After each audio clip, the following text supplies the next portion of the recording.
Thank you, Dana. My name is Phil Cox, and I'm the Extension Educator for Purdue University in Vermillion County. And Dana has invited me today to talk about reforesting your woodlands. And this is part 3 in the webinar series, and I believe it's the last part in the webinar series. So I'm glad you guys were able to join us today. We'll go ahead and get started here. Okay, we're going to go over 10 steps for successful tree planting. So I wish that tree planting was as easy as just digging a hole and sticking a tree in the ground and walking away from it, but it isn't that easy if you want to be successful with your tree planting. So we're going to go through these 10 steps. And the first step is to get help. So you guys are on the right track right now. You are already completing the first step. So congratulations to you. Research shows that tree plantings done under the guidance of a professional forester have twice the success rate as those done without their expertise. So I'll have a caveat here. I am not a professional forester, but I can steer you in the right direction. I've got a lot of experience in planting trees. But there are several professional foresters in Indiana, and those include state foresters, consulting foresters, industrial foresters, Purdue Extension foresters, and NRCS has a state forester, and we'll talk about some others also. At the state district forester, there's a map that you can go to the website that is here, and I will send all these websites to Dana, and she will email these all out to you that I reference. So don't worry about having to copy these down or cut or get them in the chat box or anything. But the state district foresters, they basically will help with paperwork, with your management plans, and they'll come out and give you timber harvest advice. There'll be technical service providers for jobs that you may have cost share on with the FSA office, Farm Service Agency office, and the Natural Resource Conservation Service office. And also one big thing they do too is enroll land in Indiana's Classified Forest and Wildlands program. So you have to have at least 10 acres, we'll talk about that a little bit more later, of land to enroll in that program, and that helps get good management advice for your property, your forest lands, and your wildlife habitat also. It doesn't have to all be forest to be that 10 acres. Also to give you a property tax break. Then we have consulting foresters, and they're independent contractors that have graduated from an accredited college in forestry, and they will help with forest management plans too. Well, I should have mentioned the state district foresters, they do not charge a fee, but consulting foresters, they're in business for themselves. They do charge a fee, and they'll do timber sales for you, mark trees, and they'll plant trees, and they'll control invasive species, all for a fee. And then you got the industrial forester, and that is professional forester that's employed by a lumber company usually, and they are also timber buyers, licensed timber buyers in the state of Indiana, but they'll also do some tree planting too, for a charge or other considerations. We have Purdue Extension foresters, and they provide information about and offer forest management workshop, and then also points landowners in the right direction to get financial and other types of technical or on the ground assistance. And there's a Natural Resource Conservation Service. They do have a state forester. Soil and Water Conservation District is in all 92 counties, and also there are Natural Resource Conservation Service district conservationists in most counties, but they do cover the whole state of Indiana. Their office might not be located in in your county, but they'd be in an adjacent county, and they do help with a forest management plans and a lot of cost share. And one I recently learned about was the National Wild Turkey Federation Forester. I didn't know about this until recently, but I did learn about this from our new Purdue Extension webpage that we have. And basically, you can do a search on this webpage, and you can get search on the county that you're interested in, and you can get all the contacts that can help you with your pond and habitat management, and also that includes some forest management too. So this is brand new, so I just wanted to bring it to your attention that, like I say, you do a search on your county, and it'll bring up all these points of contact to help with your pond and wildlife habitat management, and also including some forestry.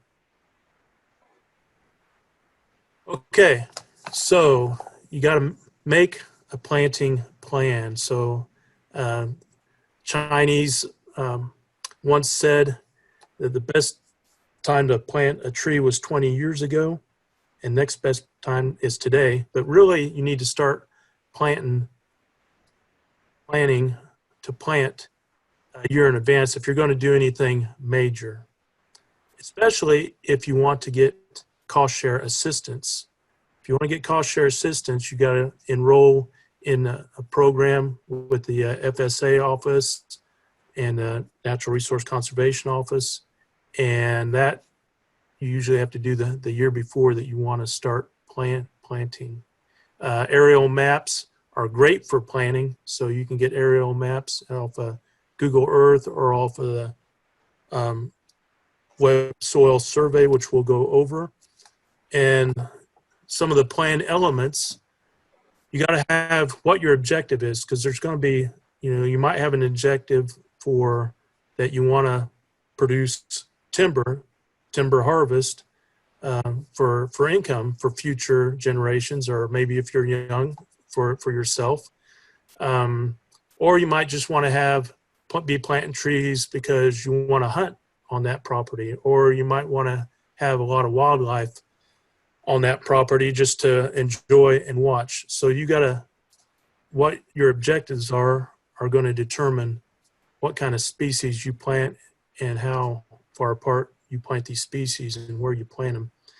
And some of the other elements of the plan that we'll talk about include description of the planting site conditions, including the soil types, the species and planting stock types, the nurseries from where you're going to purchase them from, the spacing of the trees, the site preparation, planting method, the equipment, the labor, just basically how you're going to do everything. And then after you get the trees planted, the maintenance and the weed control, and how you try to control the animals that might damage. So there's a lot of stuff to consider. And then also very important is you're not going to get these trees for free, and most of us don't have an unlimited amount of funding. As we all know, money does not grow on trees, unfortunately. So you're going to have to figure out how it's going to be financed. And there are cost share options out there that can help, and there are also some tax benefits too. But for more information on planning, you can go to this FNR 223, planning the tree planting operation. And like I said, I'll have all these websites, the links sent to Dana so that she can send them all out to you all on one page. So you want to select the right species. So this 101 Trees of Indiana, written by a friend of mine, Marion Jackson, who passed away early last year. Very, very high quality book that he has written. Pictures, most of them are by one of our Purdue Extension foresters, Ron Rathfin. But it's very important to be able to identify the trees, especially if you're replanting into a woodlands that you already own and you're just wanting to have some more trees in that woodlands and some open areas that you might have. You need to see what kind of trees are already growing there. So very important to be able to identify those. So you can get that. That Indiana University Press is the publisher of that, and you can buy that online. Very inexpensive, really good book. So your objectives should determine what species should be planted, like I discussed. There's over 100 native tree species in Indiana, and this diversity of a species reflects the many different types of soils and site conditions found in our state. So site conditions and soil, fertility, it all varies greatly within the state of Indiana from north to south, and sometimes from east to west, or just from in your own county. So it doesn't do any good to plant walnuts in an area that walnuts are not going to grow. I mean, sure, walnuts are very valuable species for timber production, but if they're not going to grow in the area you have, it's no use planting them there. You got to plant them in the right site. So each species have their own niche that they can survive in. So, and one of the most important things you got to consider is the soil moisture conditions and the drainage capabilities. So we can kind of generally classify them as dry, moist, or wet. And if you go to the Web Soil Survey, it's a real neat site to figure out where your property that you might be planting falls in the natural drainage classification. So you go to the Web Soil Survey site, and you can just, if you want to, just your favorite search engine, and just type in Web Soil Survey, and it should be the first thing that comes up. And the instructions to get started are very basic. They're on the home page. We're not going to go through that right now, but you just read a few instructions right there on the home page, and then this button here that says Start WSS, you just click on the button on the home page, and that will take you to the site, and it'll look something like this. And then there's a space on the left hand side where you type the address, or an address near the property if the property doesn't actually have a building or structure to have an address on it. Then you can pan across an aerial view of your property, and you can get to where your property is, and then you can stop at the panning of that aerial view. And then you can actually use your cursor, and take up here, you can click to make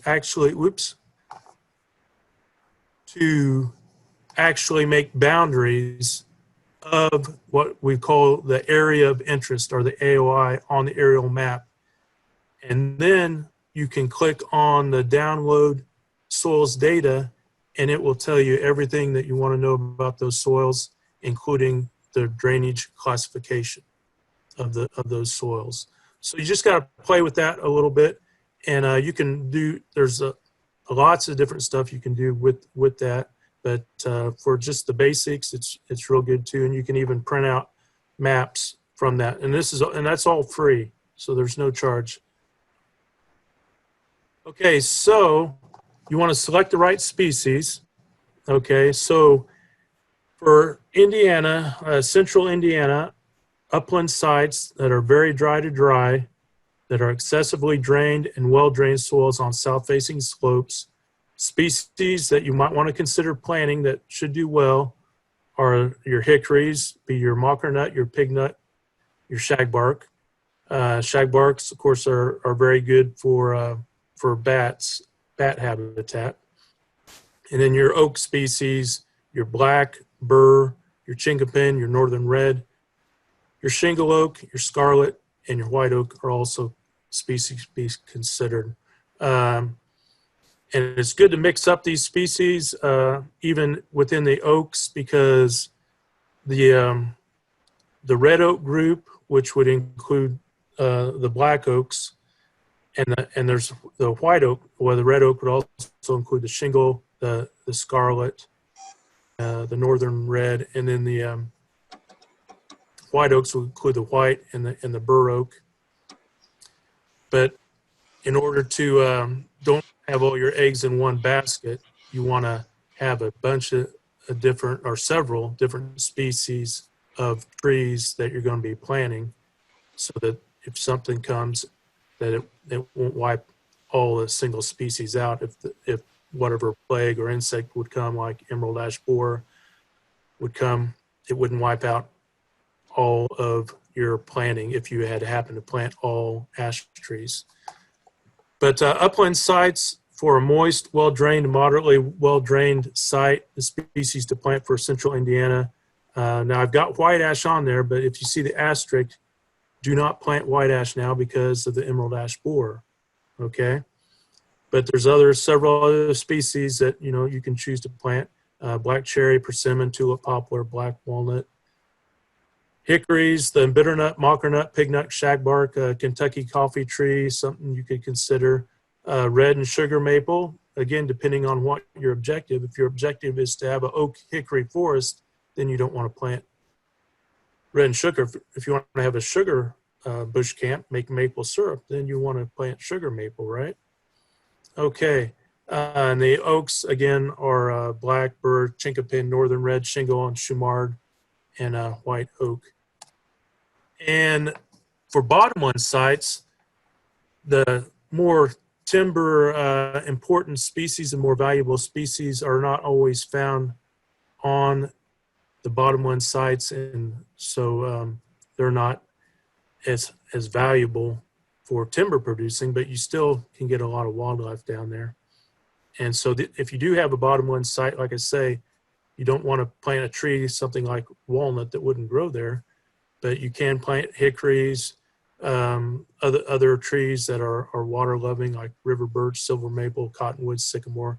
You used to be able to plant green ash, but like I say, because of emerald ash borer, you don't want to plant that. And oaks, bur, pin, shumard, and swamp white oak will also do good in bottomland moist sites. And then the real wet bottomland sites limit you a little bit more, especially on the hickory. You only have the shell bark, and then but you still have your river birch, silver maple, cottonwood, just not your sycamore. And the oaks, you have your bur, pin, and swamp white. So for species that are specific to northern and southern Indiana, I'll refer you to this FNR IDNR-36 planting trees and shrubs, table 1 in there, and that will give you an idea on what trees to plant in the according to the drainage for Indiana.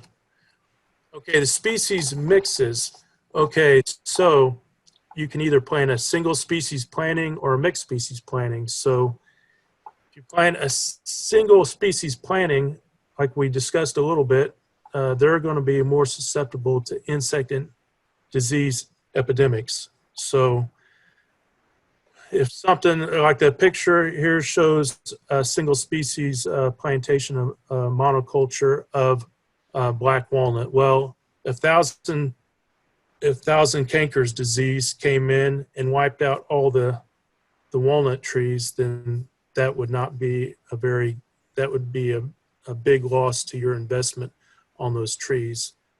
So it's a very good idea to have a mixed species planting. But in the mixed species planting, you want to have species that have similar rates of growth if you're planting them near each other, so one doesn't shade out the other. So you wouldn't want to have tulip trees or tulip poplars planted next to your oak trees, because the tulip poplars are going to go really fast and shade out your oak trees and not allow them to grow very good, because oak trees are not shade tolerant. Okay, so spacing.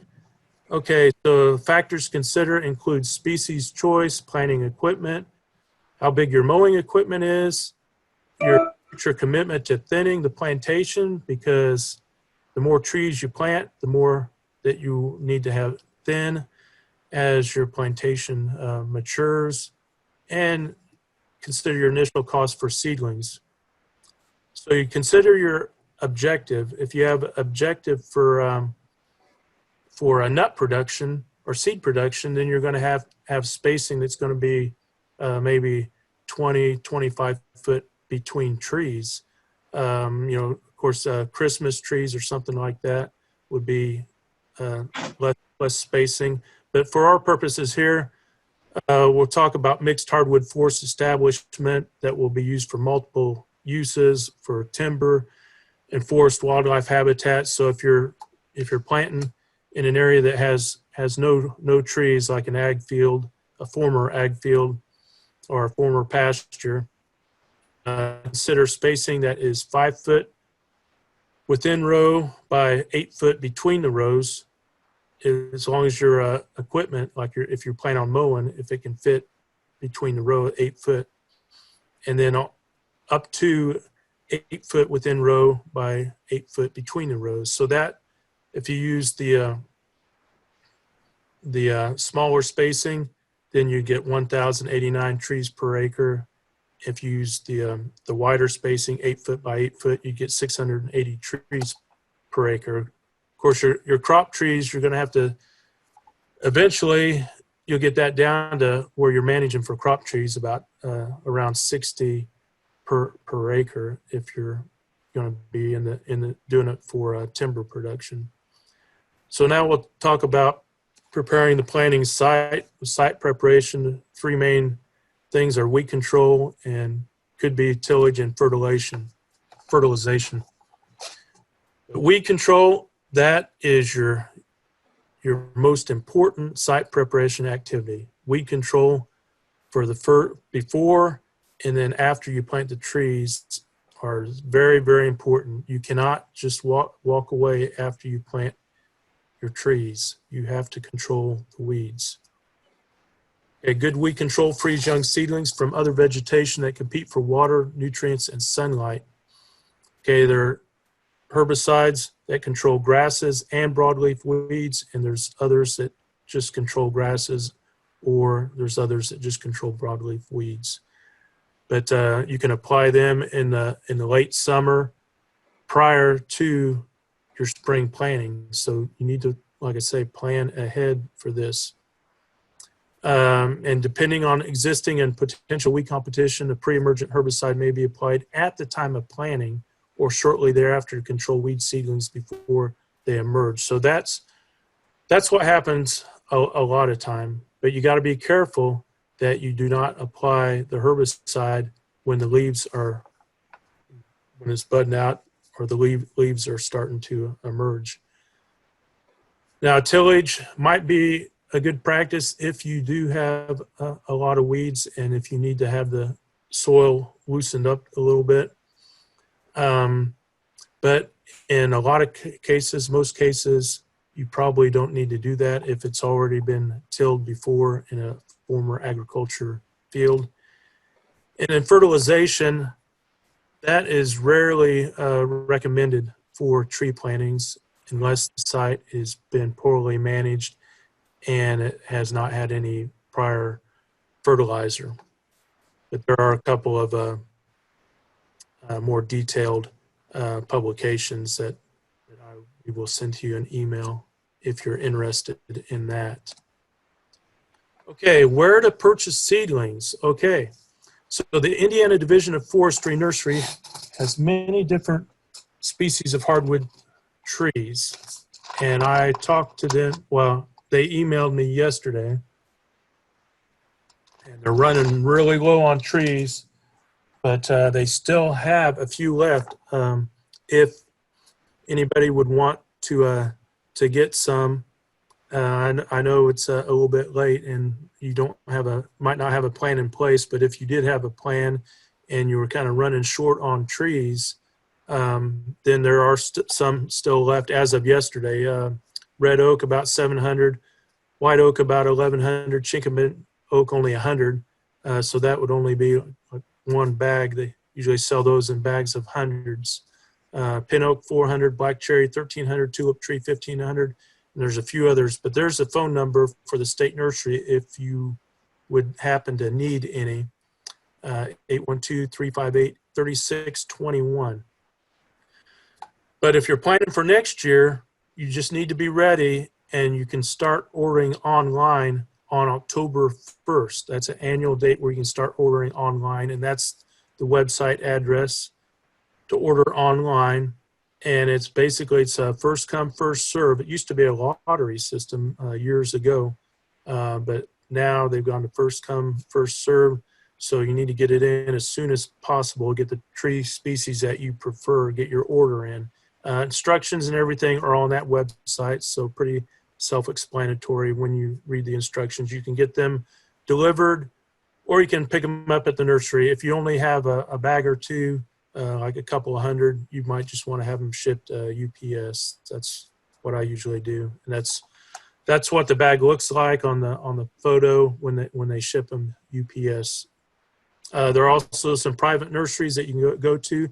There's the national directory that's run by the U.S. Forest Service at that website shown there. And also another great resource is the Indiana Native Plant Society. They have a site where you can see where people sell native plants, which include some vendors that do sell native trees on that website, some private nurseries. Okay, so you got to obtain quality seedlings, and this is very important for any tree planting, but it's especially important if you're going to be planting trees out in an already established woods. Well, first of all, you have to have an opening in your woods, especially if you're going to be planting oaks, because oaks are not shade tolerant.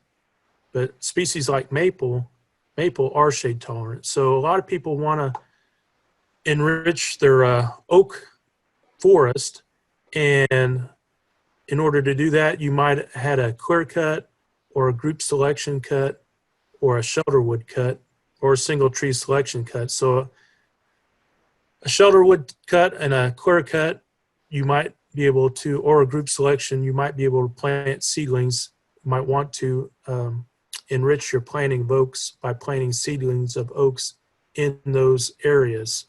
A shelter wood cut is something kind of between a group selection and clear cutting, whereas it'll leave a few seed trees, a few of your oaks that you want to seed in an area. And then when those oaks get about 4 or 5 foot tall, then you can do a release cutting of the seed trees in order to release those seedlings. And then you might want to supplement that with seedlings you buy from the nursery. But those seedlings, like I say in the slide, they should be larger. You might want to buy 2 or 3 year old seedlings from the nursery. And those are going to cost you more because the nursery has more invested in it. But they should be at least 18 inches high and have a root collar, preferably a 1/2 inch or greater. Where the soil meets the stem is where the root collar is, so that should be pretty big. But there's another publication on enrichment planting of oaks that we will email you. But when you evaluate the seed quality, that picture there is what the seedlings look like when you open up a bag from the Indiana State Nursery. They've got the sphagnum moss that is surrounding the roots of the seedlings. So they should be dormant. They shouldn't be budding out, or the leaves should not be the opening, anything like that. They should be dormant when you get them. And the roots should be moist and free of mold. If you got dry roots, you need to call the nursery and tell them about it, and then get some new seedlings, because there's no use planting it with bad roots or dry roots. And of course, seedlings should be free of evidence of any insect or disease problems. Okay, so you need to protect the seedlings from the sun and wind to prevent them from drying when you're transporting. Okay, and then in storage, so ideally you need to plant the seedlings as soon as you get them. Most consulting foresters or private foresters will have a large walk-in cooler when they'll go down and they'll pick up their seedlings because they have so many to pick up, and they'll put them in the cooler, and then they'll get them out of the cooler as they are planting. But on a smaller scale, if that's not possible, you can store them in a cool, damp basement. I usually have a spare refrigerator that I can get my tree seedlings and just keep them in the bag and just put them in the refrigerator until I'm ready to plant. For short-term storage, you can leave them in the shade outside for a few days if the temperature is relatively cool.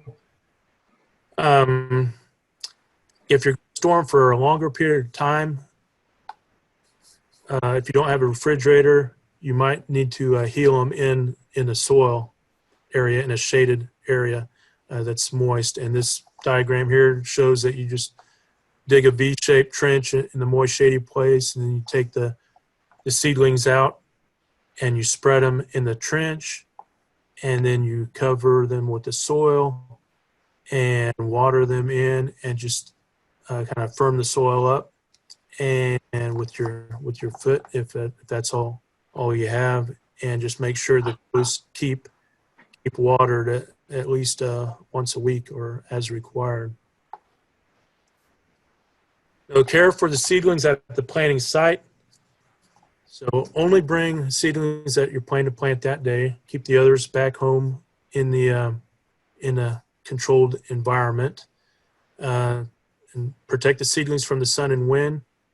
And when finished for the day, return the unplanted seedlings to cool storage. Okay, continue on with care for the seedlings.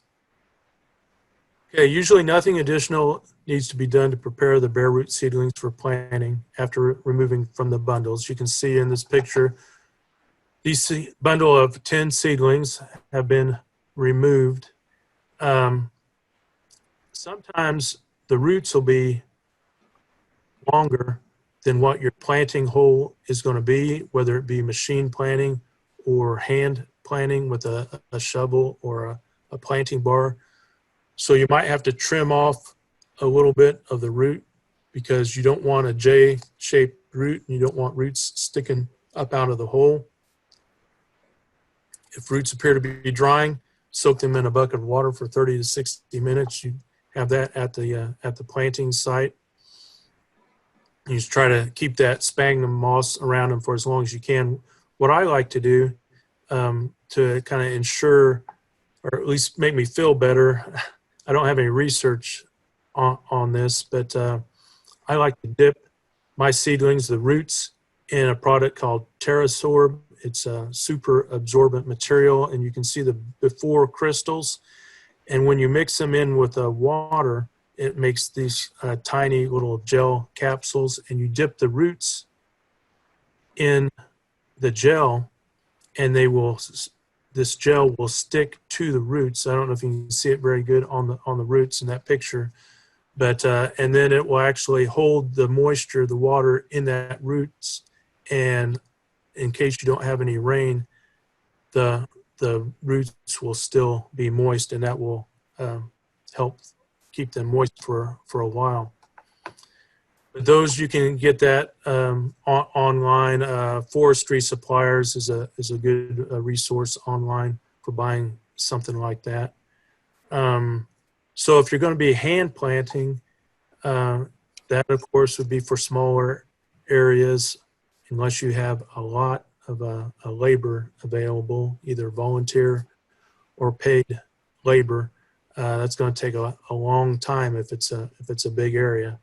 So you can use a planting bar or a garden shovel.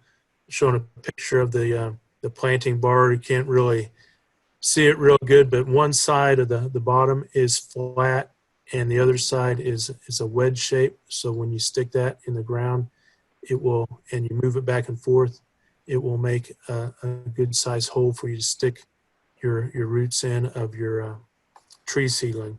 And of course, the way larger areas are planted is machine planting, and this is a tree planter that's pulled behind a tractor. And planting is much more efficient. Usually takes one person to drive the tractor, and then two people planting the trees. And you can see how the tires close up the trench, the slit that the planter makes in order for the foresters to stick the tree seedling down in the hole at the proper depth. And you want to test your planting skills by actually tugging a little bit, whether you're hand planting or machine planting, tugging on the stem, and make sure that that is not loose in that hole, because you don't want any air gaps. So just tug, and it shouldn't move if you're planting real good. Okay, the planting conditions. Good planting conditions occur on most upland tree planting sites in Indiana between March and May, depending on weather for that year. Of course, every year is different. And some bottomland sites, you might have to wait until June or July in order to get in there, depending on how wet the spring has been. The ideal weather for planting is if you had an overcast day with temperatures between 32 and 70 with high humidity. That would help keep the roots moist so that they wouldn't dry out as quick. But of course, we don't always have those ideal weather for planting days. But you need to consider the soil moisture, because you want to do the tree planting when the soil is workable. And kind of like what that picture shows, you can just take a clump of soil in your hand until it forms a ball. Gently compress the ball between your thumb and fingers. If it readily crumbles, the soil moisture is suitable for tree planting. If it stays gummed up in a sticky ball, the soil is too wet for tree planting. Okay, here's a planting technique. Okay, whether planting by hand or machine, the planting hole or slit must be large enough to fully accommodate the roots. So like I said, you don't want any roots sticking out of the hole, or you don't want them just crammed in the hole. And you might have to trim off some of the roots if the roots are excessive. Okay, you can set the tree in the ground at the root collar, or where the changing color is lighter, to the lighter colored bark. And it's better, you could even plant it just up to an inch deeper than the root collar, but you don't want to plant it with the root collar sticking above the ground level. The hole should be closed to provide good root soil contact without excessively compacting the soil around the roots. So on this picture here, this is the planting bar, and you stick it straight in the ground, and then you move it back to make the hole. You stick the tree in the hole at the proper height, and then you go about 2 inches behind your first hole, and you stick it in, the planting bar in, and then you push the soil forward to where your first hole closes around the tree, and then you take the heel of your boot and you try to get that second hole filled in as best as you can. It's not always going to be perfect like the picture shows, but try to get that second hole filled in, and then you're try to firm up the soil around the seedling that you have planted. Okay, so after you got your trees planted, you can't, like I said before, you can't just walk away. You have post-planting care. Let's see. Okay, so you need at least 2 to 3 years of weed control after you plant the trees. 3 years is better if you can afford it, and if it looks like it needs it. But there's 3 types of weed control that we'll talk about: mechanical, chemical, and physical. So mechanical is basically mowing or tilling. Can be used in combination with the others, chemical. But if you're just going to be doing this, mowing that's going to take 5-6 mowings a year. Same with tilling. And tilling, you can actually be doing some damage once your roots start spreading out. So you definitely don't want to damage your roots with tilling. What most people go to for larger plantings now is a chemical control using herbicides. So a lot of people aren't familiar with the labels and the use, so you might find it useful to hire a consulting forester that is licensed by the Office of the Indiana State Chemist in Category 2 for forestry application of pesticides in a forestry setting. But highly recommend using pre-emergent herbicides. That way, pre-emergent herbicide will kill seedlings as they are just starting to germinate, and so you don't have the competition of a weed that is already germinated and is thriving, and it might be hard to kill at that stage. But you have to be careful when you're applying a pre-emergent herbicide that the seedling, the tree seedling, has not started to bud and leaf out.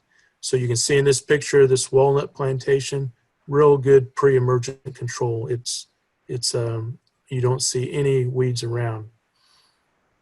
The common pre-emergent herbicides are simazine and oust. And let's see, simazine, that's used to control broadleaf weeds and annual grasses, and oust is used to control broadleaf weeds and annual and perennial grasses. So your weed, the type of weeds that you have that you want to control needs to be considered. You can do a post-emergent herbicide, and like this picture shows, you see some dead, looks like some dead grasses that are in this walnut plantation that was applied with the post-emergent. But again, you need to do it before the bud break to get on the actively growing weeds so you don't harm the tree seedlings. So this can be very, very tricky. That's why the pre-emergent is highly recommended. Also, the commonly used post-emergent herbicides include glyphosate, like Accord and Roundup, and transline. But herbicides like transline, you got to be aware that they can kill other trees or severely damage them, like persimmon, sassafras trees, and locust and redbud. So there is another publication that we'll email you shown there. But you might, for your herbicide, if you got a large plantation area, keep that to the professionals and have that. They have the right equipment and they have the licensing, and they can often get the chemicals, the herbicides, a lot cheaper than what you might be able to buy them, and they can get some restricted use pesticides that you can't get also. So, but most important thing is, if you do apply herbicides, is to read the label and understand the label. Do not apply off-label, because the label is the law, okay? So post-planting care, we'll talk about some weed control. Some physical barriers or mulching systems involve the installation of either manufactured or organic barriers to control weed competition. You see the picture there is the tree planting mat type barrier. I've had a lot of success with that in smaller plantings, like windbreaks. They last for several years, and they do allow the water to go through them. It's a 3-foot by 3-foot geotextile.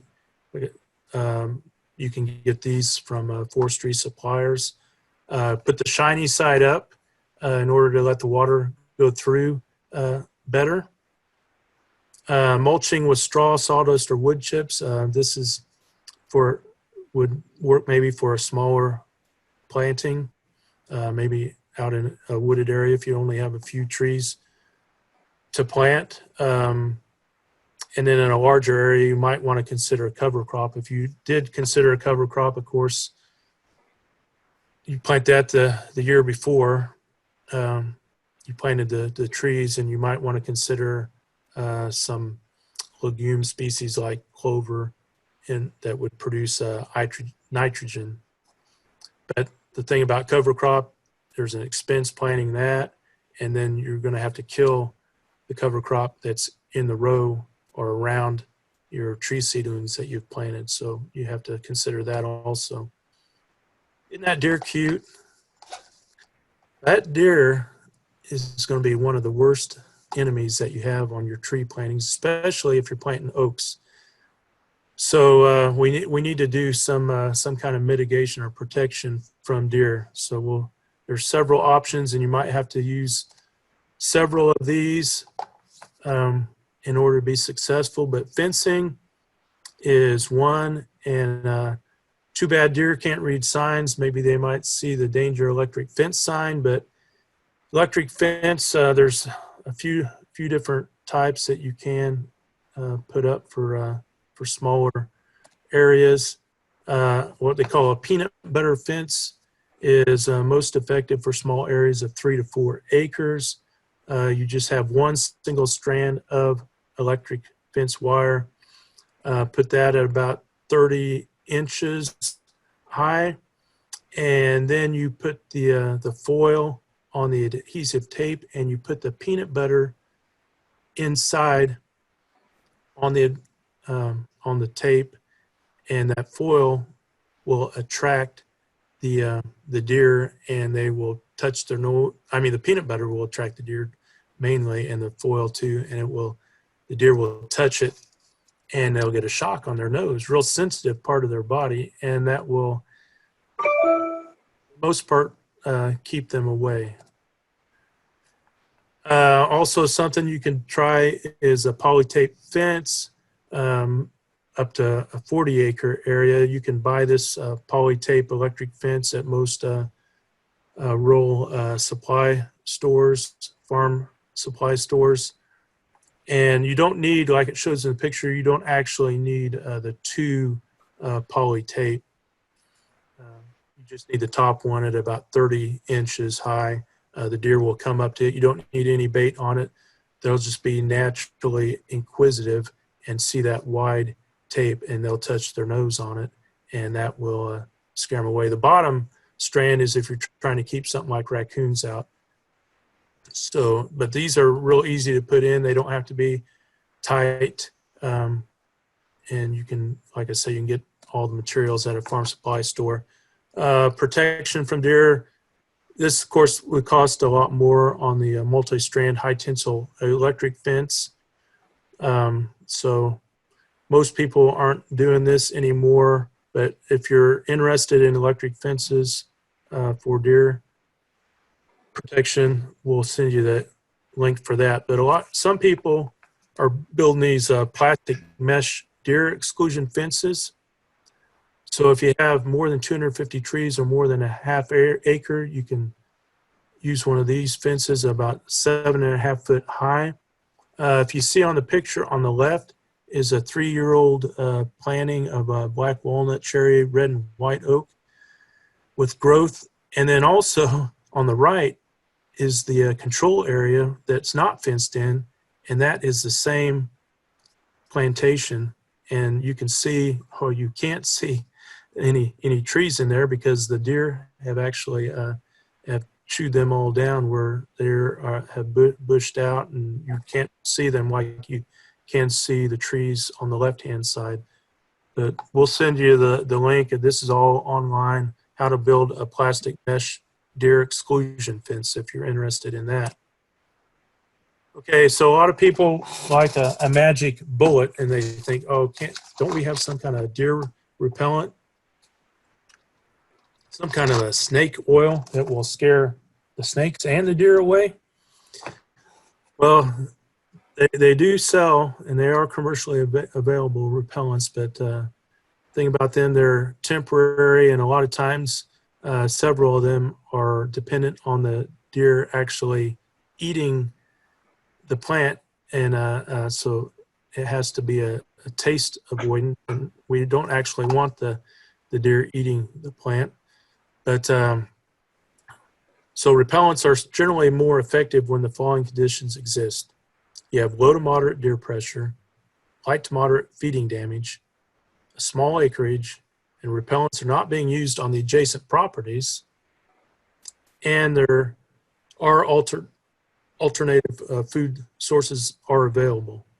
So if that's the only food in town, them deer are probably going to eat your tree seedlings, whether it tastes bad or not, rather than starve to death. Okay, so if any of the above conditions are not typical of your situation, then you should compare the cost of using repellents to fencing systems or other available deer management practices. So there is a little bit of research out there that I found, and the deer repellents that emit the sulfurous or rotten egg odor are generally the most effective. There's been research that says the Deer Away big game repellent powder has been effective in several trials, and that is a sulfurous odor deer repellent. The browsing has been eliminated for 4 weeks, and the repellent provides good protection for 8 to 12 weeks, sometimes longer. But depending on your weather and how much rain you're getting, then all the repellents are going to have to be reapplied at some point. I have used Ropel and Plant Skid, but Ropel is a taste repellent, and Plant Skid, that is an odor repellent. It smells like blood. So I have seen some effectiveness in that, but those are short term. Another strategy is to use tree shelters. You can see in the picture, they're just a tube. They can be solid or mesh, and it's placed over the seedling to provide favorable environmental conditions for seedling growth. And that is also provides protection from deer, but you have to have them a minimum 4 foot. If you're a place that gets a lot of snow, you might have to get them maybe 5 foot tall. But sheltering more than 100 seedlings per acre generally makes fencing more economical. So there's on this FNR-226,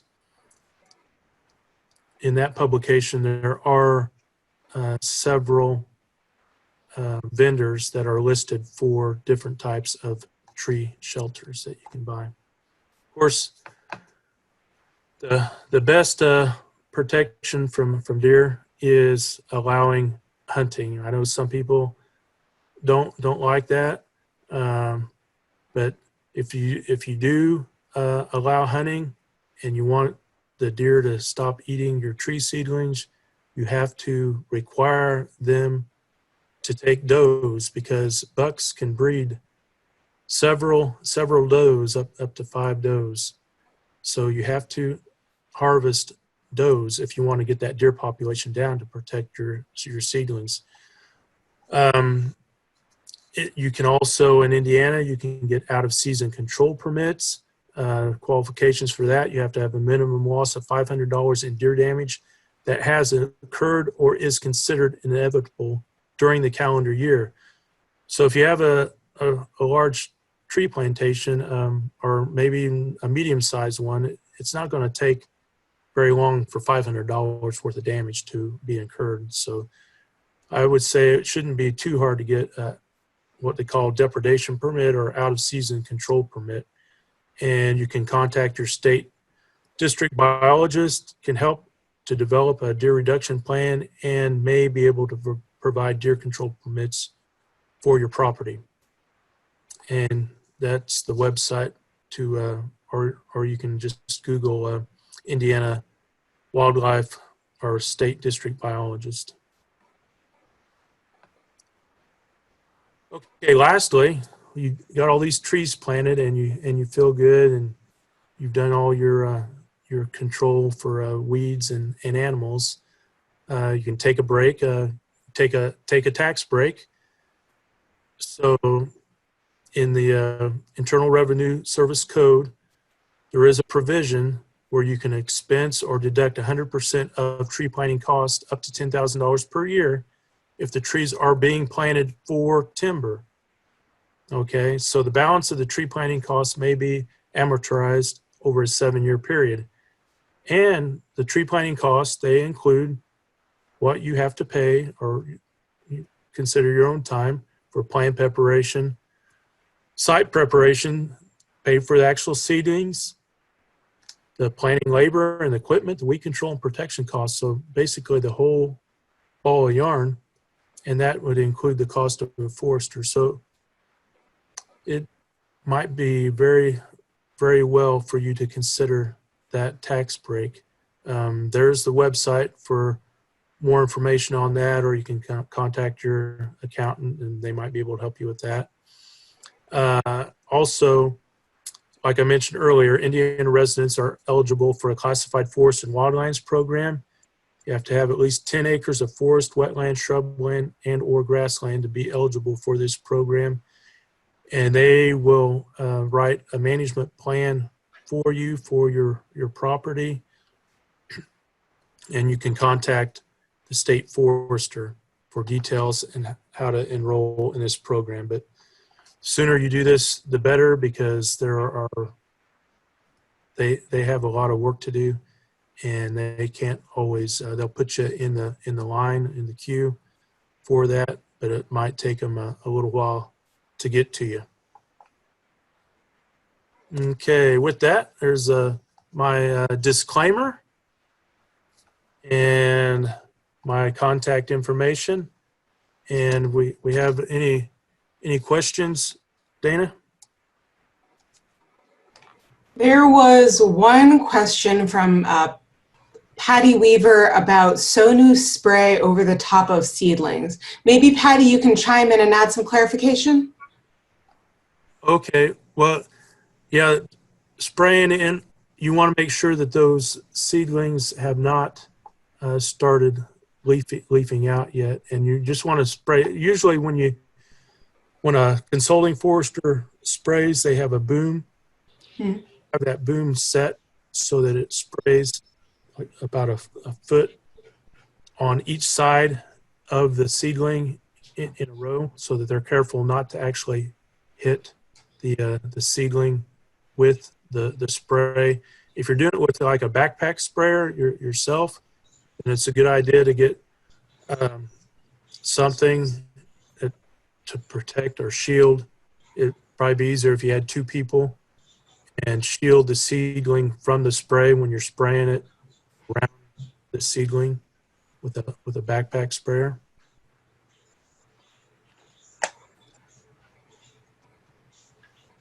We have time for any more questions, Dana? Well, we might have time for one more question. There were some comments on instead of clovers, an alternative is partridge pea. And then there were some comments about where to source natives, and also how to determine whether or not something is native by like following range maps to find out, like, is this plant native to Indiana or not? Did anyone else have questions? Yeah, partridge pea, that would be a good one to plant as a cover crop. And if you go to the USDA plant website, that's a good site to have a range map on there to determine if it's native to whatever state, including Indiana, you might be in.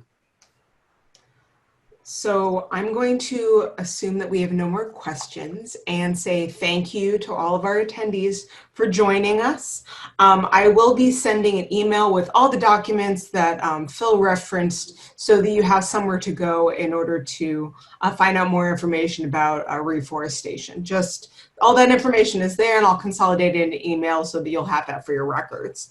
I will be sending a post survey so you can tell us what you liked, what we can improve upon, and if you are interested in more programming, what do you want to see? As I think you guys might know, I put all these recordings, all these presentations are being recorded, and I put them on YouTube. So if you want to go back, maybe replay a certain part, all that information will be there. It'll be on the Vigo County, Purdue Extension Vigo County YouTube channel so that you can reference this in the future. Thank you very much, and hopefully I will see you at future Purdue programs. Okay, thank you, Dana. Thank you, Phil.